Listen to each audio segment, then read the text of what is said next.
ready. I gotta do this, Chacha. I gotta do this. Ready? I'm ready.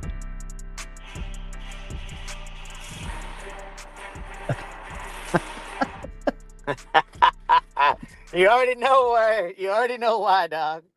You already know why. But it ain't the Death Star's day though. I want to say, No. how is that relevant tonight? I'll tell you why. Hold up. All right, here we go with the moose spin. It's not the bullshit. It's legit. Here we go with the moose. We got a spin. moose sighting, ladies We and got a gentlemen. sighting, and it's the truth coming out. I've been vindicated again. The redemption. Go ahead, dog. I'm ready for the soliloquy. All right, we should just jump in, man. Shout out to all the members that are supporting us. They're getting it active in the chat. Verizon feeds its urge to converge with $20 billion play for Frontier. Verizon believes acquiring Frontier will supply the scale it needs to drive a fiber mobile convergence strategy. However, one analyst says it's not nearly enough, declaring the deal a terrible idea. Is it Craig Moffett? It might be. I don't know. But for some reason it tells me it's that Blair Levin, whoever that is. I don't know. Oh, it's not Moffett? I'm sure Moffett has something negative to say about it, but Chacha, I'm ready to go off. I'm ready, man. Let's go. Do the Verizon. soliloquy, dog. Verizon made its play for Frontier Communications Thursday morning, announcing a $20 billion deal that believes it will fuel the plan to scale out a fiber mobile convergence strategy, give it owners economics across its wireline and wireless networks.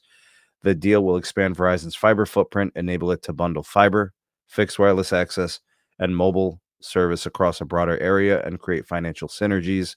Some analysts are not wild about the idea. The structure, the financial side of this, is going to be that Verizon is going to basically buy all shares of Frontier valued at $38.50 a share, adding up to about an enterprise value of $20 billion, broken down basically 50-50.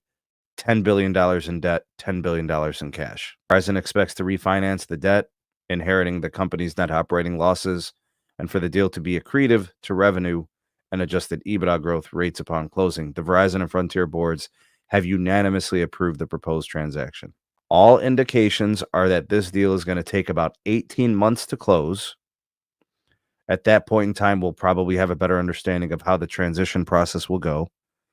I'm sure there's going to be some redundancies, aka layoffs, job eliminations. I think you're going to see probably some systems modifications, and you've got to kind of figure those things out. With respect to the footprint of the network, it puts them in a ton of new states. Previously, Verizon Fios only was, along the eastern seaboard and the Atlantic coast. Maryland, Delaware, Virginia, Pennsylvania, New Jersey, New York. I think also Massachusetts. I'm not sure if Connecticut is included, but it is now. Florida, the Carolinas, Ohio, West Virginia, Indiana, Michigan, Illinois, Minnesota, don't you know? A little bit of Iowa. You got Wisconsin. Looks like Nebraska is in there as well. I see Texas. I see Arizona. I see Nevada. I see Utah. I see a lot of California. So Verizon is now going to be in a lot more states, covering a lot more of the country. It's obviously going to be a blend of copper and fiber. But according to CEO Hans Vestberg, he said, this purchase, this deal, is 100% aligned with our core strategy, enabling Verizon to grow service revenues, EBITDA, and free cash flow. With Frontier's fiber added to our portfolio, we'll be the only carrier that will have size and scale in both fiber and fixed wireless access.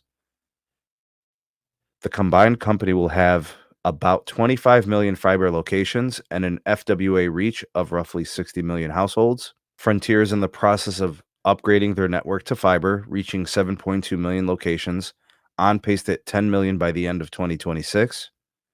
Verizon expects no change there. Verizon is not yet committing to build more than 400,000 to 500,000 new fiber locations in legacy footprint, but executives suggested that the pace could be re-explored sometime down the road. Verizon's CEO Hans Vestberg went on to say the economics of this deal and the time to market was, of course, very, very appealing to us.